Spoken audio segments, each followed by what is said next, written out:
Hey there, guys. Episode 4 of Seeing Red podcast here. Just got home from Honolulu, Hawaii, here back in Phoenix, Arizona. I was able to rewatch last night's fights, UFC Fight Night Vegas 69, Erin Blanchfield versus Jessica Andrade. It's an okay card. Nothing really to write home about, but I think the highlight of the night, obviously, if you watched, was Erin Blanchfield kind of steamrolling through Jessica Andrade. They're able to get the rear naked choke in the second round after surprisingly being able to stand on the feet with Jessica Andrade. I don't think anybody was really expecting that, but kudos to Blanchfield for kind of stepping up like that and proving us all wrong here a little bit. I mean, if you watched the last video, you heard me say that I thought Jessica Andrade may be just a little bit too strong for her.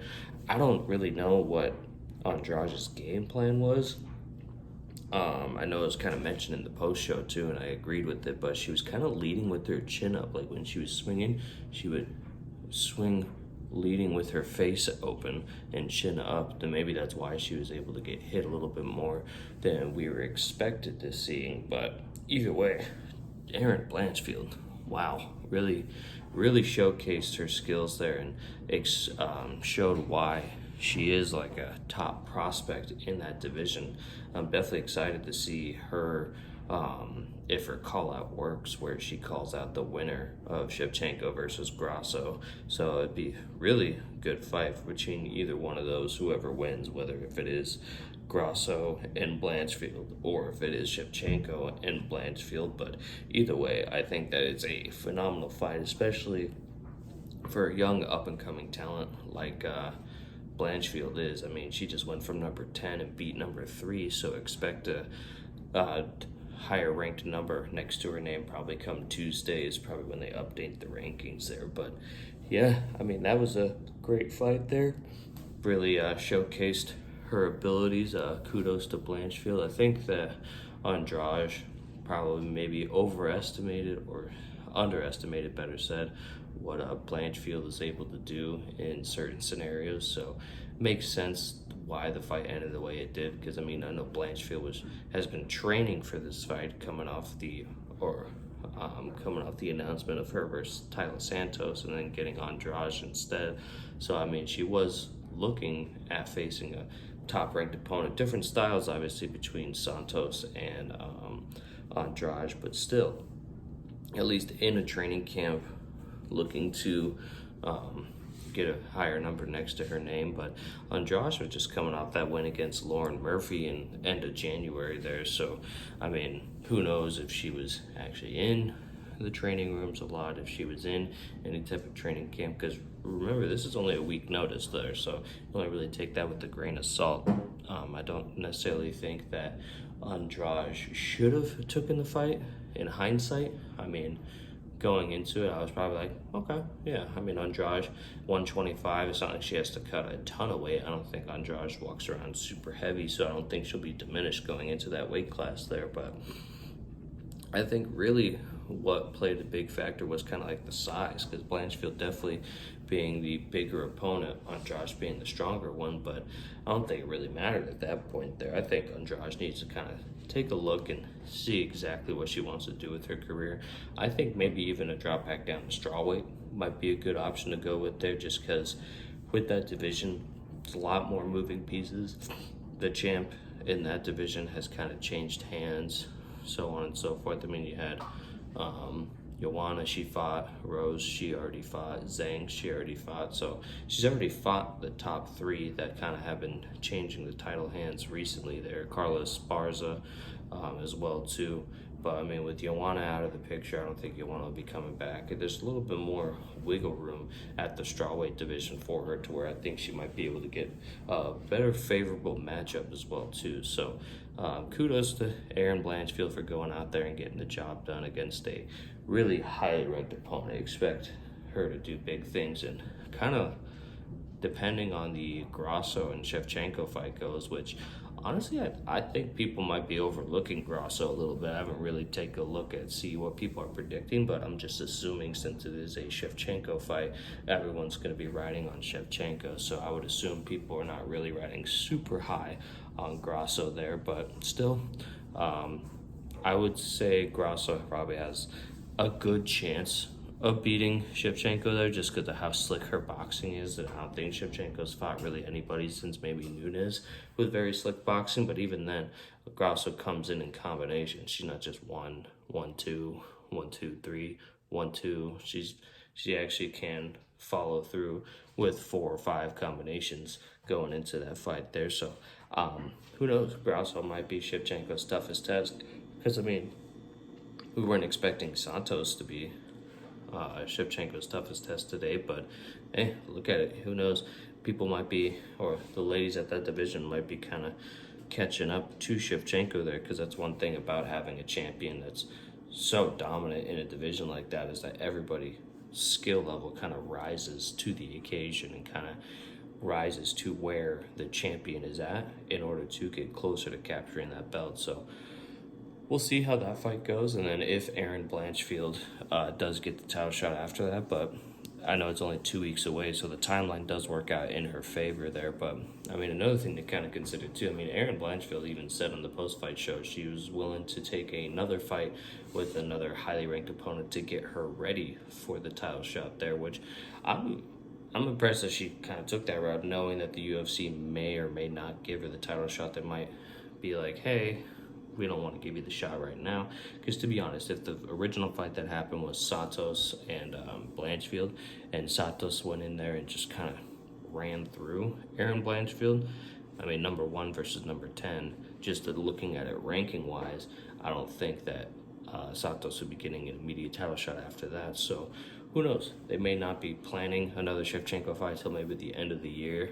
I don't know if Erin wants to wait till the end of the year, because, I mean, it is February right now. I mean, maybe, I don't even want to say like July, maybe like August is when we see the flyweight strap on the line again. But either way, I still think that that was a really good showing of Blanchfield there, really able to show what she's able to do in that division and show her full realm of capabilities, because she was able to stand on the feet. She tagged Andrade a couple times.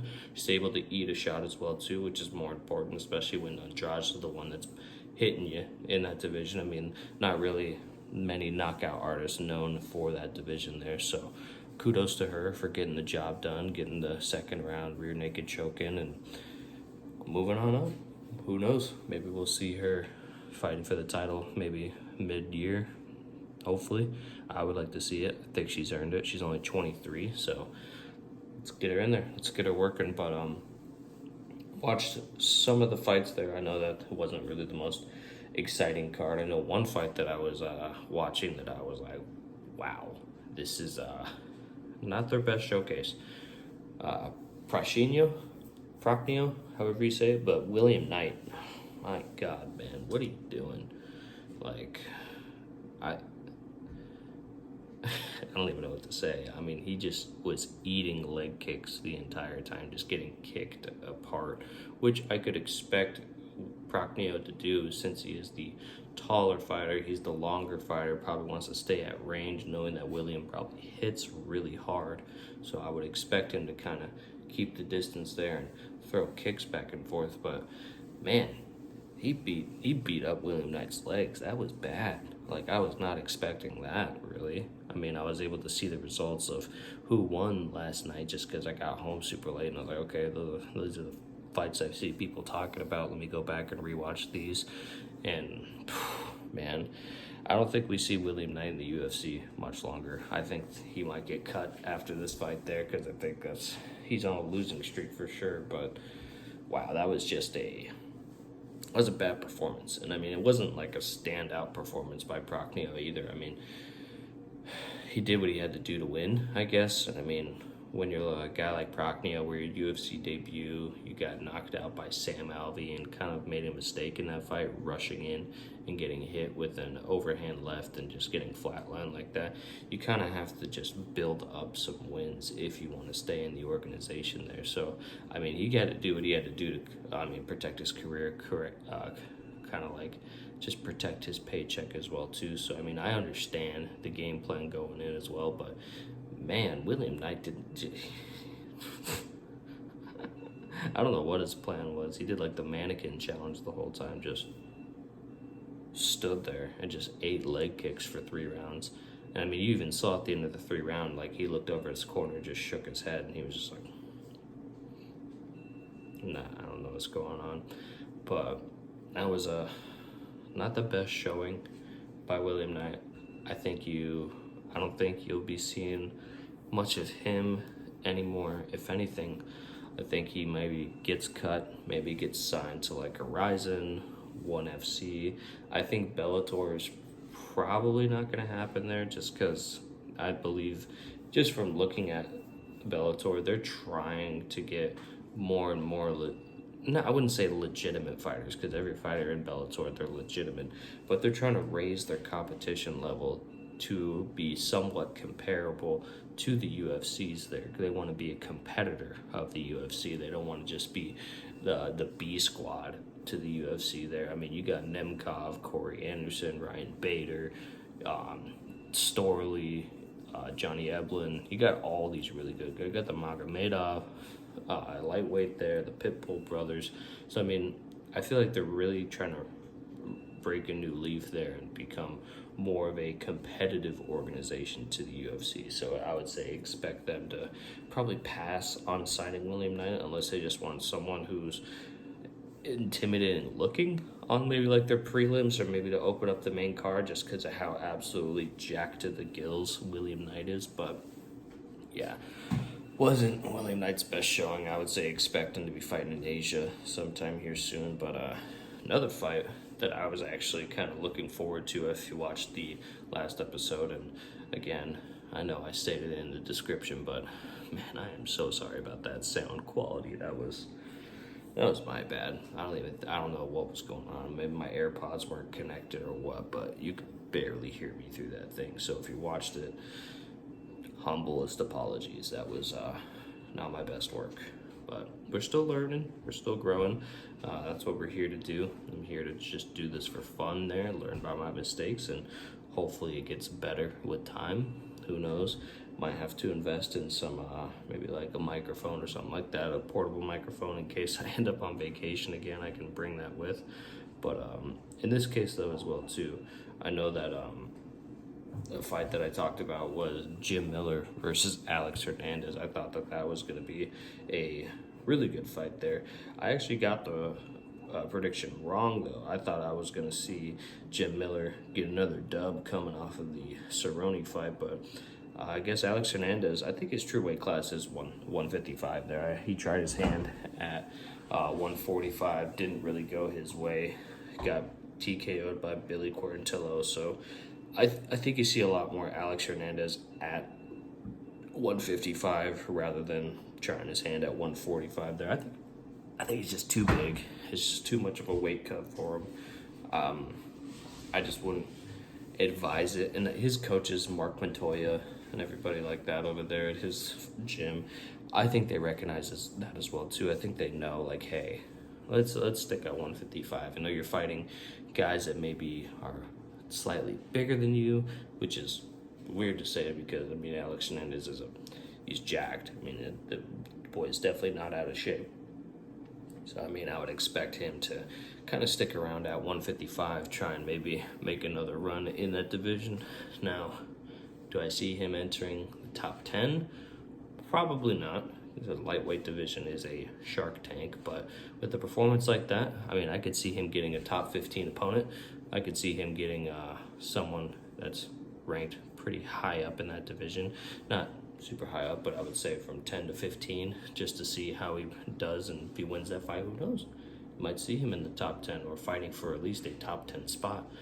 But that was a very good fight there. I know Alex Hernandez won by unanimous decision, 30-27, 30-27, 29-28. So it was a clear victory. It was a hard-fought victory, too. I mean, Jim Miller's got that dog in him, man. I think the real difference maker in that fight was the adjustments that Alex Hernandez was able to make in the, I believe it was the second or third round. I just watched the whole card just now, like turned it off maybe like 10 minutes ago. But I believe it was like the knees and elbows that he was throwing were making a real difference there, going against a shorter, smaller fighter compared to his size there, able to kind of hold the hands and come in with elbows and get him with the knees coming in and everything like that. So I think it kind of messed with Jim Miller's timing there a little bit there. So kudos to Alex Hernandez there. I mean, I did have Jim Miller going into the fight just because I thought Jim Miller might be a resurgence on him, but I don't think we've seen the last of Jim Miller. I mean, I think he hit 5th most UFC fight time in there, like 6.5 hours or something like that during the fight, which is insane if you think about it. 3 5-minute rounds and then a couple, maybe 5-minute rounds in there. And he's got 6 hours and 37 minutes, which is what I saw on the broadcast. That is crazy. The dude's been fighting since I think he's been fighting since I was in middle school. Like, I'm turning 26 this year. He was fighting since I was like 12, 11, maybe even before that. As far as the UFC goes, I just remember watching him forever. I remember meeting him when I was like 13 at the UFC Expo versus Sonnen versus Silva 2.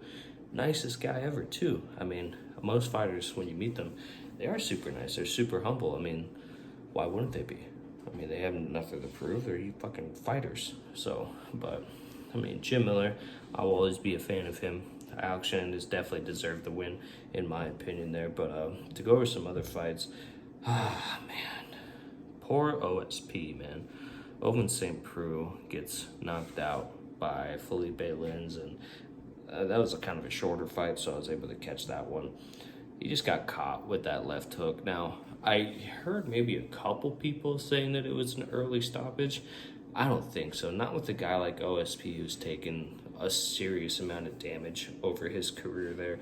I mean, fought guys like John Jones, has fought in, like Jimmy Manuel. He's taken damage, a lot of damage over the years there. And Felipe Lins is no punk either. I mean, he's got power in his hands. Obviously, he showed it. He's able to hit him with that left hook while OSP was moving backwards there and just completely dropped into his butt. I thought it was a fair stoppage. Now, could you have let it go a little bit longer? Yes. Would I have liked to see it? Probably not.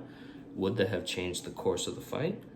Definitely not. I definitely don't think so. I think OSP was done when he got hit with that. So hopefully he rebounds here. I know he's been fighting for a while too. I don't know how much longer he will be fighting. I mean, OSP's, again, has been fighting since I was like maybe going into high school, so end of middle school. So, I mean, another guy who's been a veteran of the game, who's been fighting for quite a while there. So another fight, the co-main event, Jordan Wright versus Zach, I'm gonna mess up his name, Paunga, if you say that correctly. If not, I apologize, Zach, if I mispronounced it. But I know Zach was the favorite on the Ultimate Fighter, Nunes versus Pena in the heavyweight division. And I know he made it all the way to the finals and fought Muhammad Usman, and unfortunately got knocked out. But I think his natural weight class is light heavyweight, though, just because even in the Ultimate Fighter, he was one of the smaller guys. He was faster than all of them, and he was more aggressive. I think this was just kind of like get in there and get it done. Because, I mean, held him up against the fence, landed elbows. Not really anything to blow your hair back there, but he did what he had to do. I mean, he had to come in and win. He didn't win the Ultimate Fighter, so he didn't get that contract that he was looking for, but he still got signed. So who knows? Maybe as he fights more often, you see him get a little bit more comfortable. I mean, Jordan Wright's not an easy competition. I know he was fighting at middleweight, came up to light heavyweight. I don't know if it's just a one-off for him or if he's planning on staying at light heavyweight, but as far as competition goes, I mean, Jordan Wright's a good fighter. I mean, no disrespect to him. He's a good fighter there. I mean, I know he's fought like Buckley, a couple other guys as well too. So he's been around the block. He's fought in some pretty good names there, but Zach really kind of just outclassed him and did what he had to do. He even said, talking to I think it was Heidi Androl after the fight, that he was kind of game planning to fight like that, where he kind of holds him against the fence there and just uses elbows, because his whole thing was, I mean, Jordan Wright's a good kicker. He's got really good high kicks. And with those high kicks, you can't kick me if my head's right underneath your chin, pressing it into the fence there, which, I mean, he's not wrong. It doesn't make for the most exciting fight, but gets you a win, that's for sure. I mean, there's a couple of times where they separated and were able to bang it out a little bit there, but nothing really to write home about. But, I mean, did a very good job. Now, there was one other thing that I was hearing. I didn't watch any of the prelims besides the OSP fight, but there's like some guy who's like 23-0, who has like 4 million followers on Instagram, and going into that fight, I'm like, what? He's on the prelims, he's 23-0, and he's fighting on the prelims, and he loses. His first fight in the UFC after 23-0 loses, and I'm like, what kind of cab drivers was he fighting? I don't even know the guy's name, unfortunately. No disrespect, I just had to kind of get it in where I could, but I mean, I heard it wasn't really a fight worth watching anyways, but man, who were you fighting before? I want to see that guy's like Sherdog page, see the names on there and the records of those guys now. I think somebody posted on Twitter where like his first 4 fights had a combined, all the opponents had a combined 4 wins. So I'm like, I mean, early on in your career, I mean, it's kind of how you want it to go, but I mean, got to step up your competition somewhere. I hope they didn't just sign him based off his followers on Instagram there. I mean, I don't follow him. It might be one of those kind of like Russian accounts or Middle Eastern accounts where he's famous for a specific thing, and that's what kind of garners that much attention. But man, from what I saw on those highlights there, didn't perform probably the way he should have there. Who knows if the UFC is going to hang on to him. Maybe they give him a couple more chances there, but he's get some wins under his belt to justify that 4 million following fan base there, that's for sure. But overall, I think the main takeaway from this card is Erin Blanchfield is the real deal. Jim Miller is a dog. Alex Hernandez belongs at 155. I think those are the main takeaways. William Knight should go to a different promotion, probably fight lesser competition, maybe hop on some steroids over there in the Asian countries. So not really much to take away with, but those are the main things that I would take away with as well too. But I would say expect Erin Blanchfield probably has a good chance of fighting the winner of Alexa Grasso versus Shevchenko in 2 weeks there. Who knows, they might have her in the arena, they might have her cage side for that. We don't know exactly, but I think that is the fight that Blanchfield wants as well too, and might I say, the perfect call out as well too. No no pauses or anything. As soon as Felder was like, who do you want next? She immediately, I want to fight for the belt, winner versus Grasso versus Shevchenko. Short and sweet. Get in, get out. You're getting paid for the fight, you're not getting paid by the hour. Perfect. She did that in the fight, she did that in her call out, made it super simple to understand what she wants next. And me, I think she deserves it. I think she gets it. Hopefully she does. So I'm looking forward to next week's card, this coming Saturday, Ryan Spann versus Nikita Krylov. I'll try and do a video Friday night, kind of doing a quick breakdown on that. Might do it Thursday, just to kind of get it in before Friday there, just because with the work week and everything like that, not off work till later, so not sure how many people are going to see it leading up to that fight if I get it out Friday night. Probably can't do it Friday morning, so we'll do it then. But yeah, overall, decent fight night card, UFC Fight Night Vegas 69. That's all for me. You'll hear from me next week and in the following weeks leading up to Jones versus Gane. But thanks for watching. Make sure if you like the video, like it, if it's down there, and subscribe up there. And yeah, we'll keep these things rolling. Again, if you want to follow me on Twitter as well too, it's at Seeing Red MMA. That's at Seeing Red MMA on Twitter. So yeah, other than that, have yourself a wonderful day. Bye guys.